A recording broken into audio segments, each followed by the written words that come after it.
اہم خبر ہے کہ فیلڈ مارشل سید عاصم منیر نے کہا ہے کہ قومی سلامتی کو خطرات کے حوالے سے زیرو ٹالرنس پالیسی ہے۔ پاک فوج ہر قسم کے چیلنجز سے نمٹنے کے لیے پرعزم ہے۔ پاک فوج کے شعبہ تعلقات عامہ یعنی ISPR کے مطابق فیلڈ مارشل سید عاصم منیر نے لاہور گیریجن کا دورہ کیا، جہاں انہیں آپریشنل تیاریوں پر بریفنگ دی گئی۔ فیلڈ مارشل سید عاصم منیر نے فارمیشن کے زیر اہتمام تربیتی مشقوں کا جائزہ لیا اور مستقبل کی جنگوں کے حوالے سے تیاریوں اور جدت اپنانے پر زور دیا۔ آرمی چیف نے جوانوں کو فراہم کردہ کھیلوں اور تفریحی سہولتوں کو بھی سراہا۔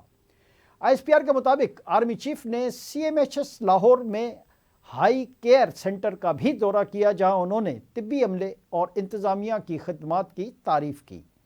الہ آبادین چیف آف ڈیفنس فورسز نے لاہور گیریجن میں افسران سے خطاب کرتے ہوئے کہا کہ خود مختاری اور علاقائی سالمیت کا تحفظ پاک فوج کا اولین مشن ہے۔